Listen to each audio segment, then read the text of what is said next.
Number one biggest mistake is thinking that it's all about you. Oh, I have this many views on my YouTube videos or this many, listens on my podcast. I just need to go out there and find a sponsor.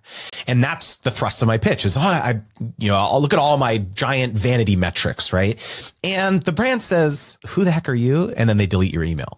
They don't care because lots and lots of views, lots and lots of followers.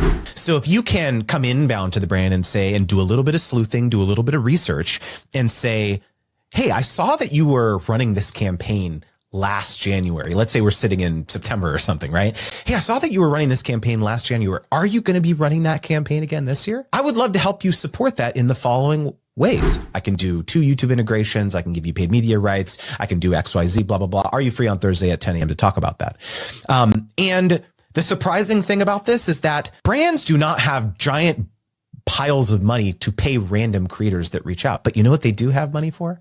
They do have budgets for is their own initiatives. We didn't even mention this, or maybe we did a bit at the top, but my wife and I have done over 500 sponsorships personally over the years. We've done this a ton. And of the last 100 deals that we've done, I think probably 3 or 4 asked to see a media kit.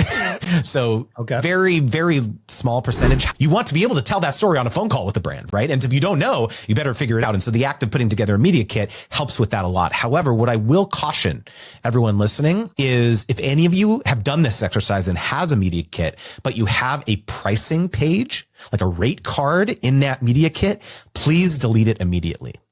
Okay. So this is a major trend in business. 82% of shoppers now demand that a brand's values align with their own. Gen Z, younger millennials, Gen Z for sure is much more passionate about this.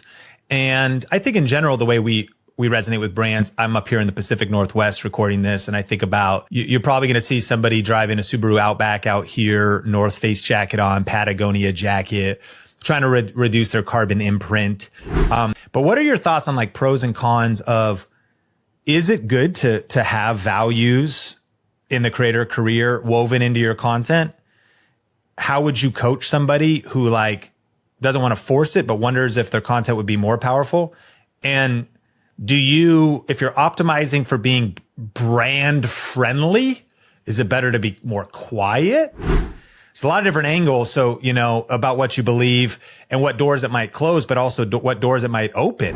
Or constantly swearing. Sometimes, I'm not going to lie to you. Sometimes we would go to a creator's YouTube channel and their thumbnails scared the brand off. It wasn't even the content of the video. And I'm not pointing any judgment here, but there are some toy brands, large, family focused brands that didn't want to work with creators like that because they felt they just didn't want to touch that. And so again, every brand kind of has their different criteria or scale of what they won't touch, but this is happening. It's absolutely